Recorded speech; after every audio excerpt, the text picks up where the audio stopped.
Hello everybody, this is AK. I'm back. So very recently there was an article in Wall Street Journal about banks' earnings in the USA. So JP Morgan, Wells Fargo and Citigroup all beat expectations. 恭喜恭喜. Yeah, and together they reported more than 22 billion US dollars in profit for Q3 2023.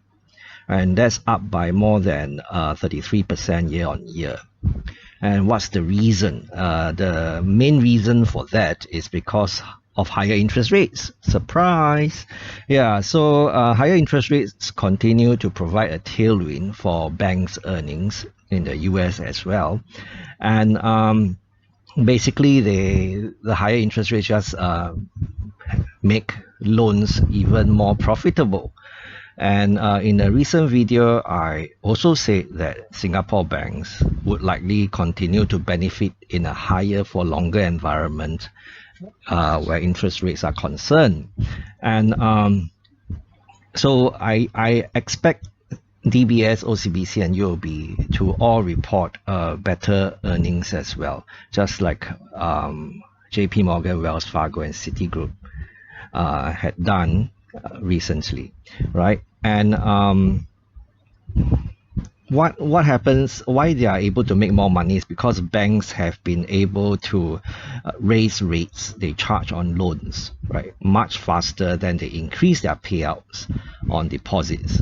Sneaky people. Yeah, I mean that's the same for DBS, OCBC and UOB, right? You can see, want to borrow money, the interest rates are much higher, but then the interest rates on our savings never seem to move up very much at all, right? And so it's the same thing for Singapore banks, also sneaky fellas, right? However, I said before that funding costs, the funding cost is catching up, right? And this is the same for both Singapore banks and US banks. And Wall Street Journal, however, said that funding costs might be catching up, but paying more on deposits isn't crippling for big banks. It's not a big deal for big banks. But for smaller banks, things could look a lot worse, right? And indeed, in Singapore, we see that DBS, OCBC, and UOB have all been dialing back on interest rates for fixed deposits. So the fixed deposit interest rates which they offer have been going down, right? But it is the foreign banks, the smaller foreign banks in Singapore, which are still offering relatively high fixed deposit interest rates. And this tells me one thing. This tells me that DBS, OCBC, and UOB are less likely to suffer severe net interest margin compression. So their net interest margin, or what they call NIM, even though it might be compressed a little, it wouldn't be severely compressed. So they should continue to enjoy rather good interest income, right? And they're able to do this because of their liquidity positions, right? DBS, OCBC and UOB have very strong liquidity positions, right? And I covered this in the recent video about how they're so strong, so much liquidity that they were actually lending money to MAS, the Monetary Authority of Singapore. So what am I going to do? I'm going to stick to my plan, which is to add to my positions in the local banks whenever Mr. Market feels depressed. All else being equal, I think there's no rush. Why do I say there's no rush? Right?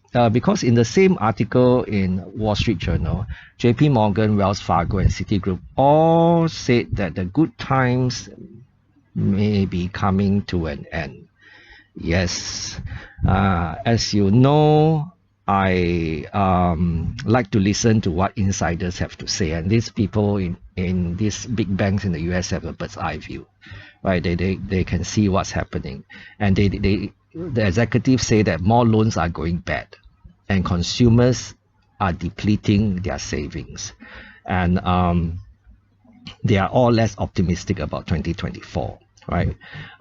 Overall, loans, credit card loans actually jump at the banks, and it's a sign that borrowers are carrying over bigger balances each month, right? This is a sign of consumer stress, right? And borrowers are also falling behind on some of the loans at a faster rate than before the pandemic, because they are squeezed by higher interest rates. Every month they have to pay more, right? And some of them just cannot keep up. More and more cannot keep up.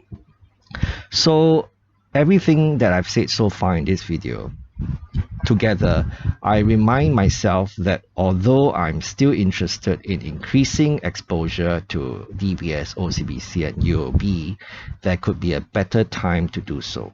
Right? If you remember, when Singapore reported a growth in GDP, they say, "Oh, we beat expectations, and our Singapore economy, the economy in Singapore grew by a larger than expected 0.7%."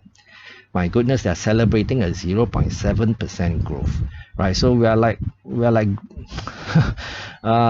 grasping at straws, here. So that just shows how weak things have become. So I'm already significantly invested in the local bank, so there is no hurry for me to increase exposure, right? I'm quite happy to be paid while I wait for another opportunity when Mr. Market feels depressed. But if I'm not invested yet, I might get a foot in the door first, right? That's just me talking to myself. Okay, if AK can talk to himself, so can you. Bye bye.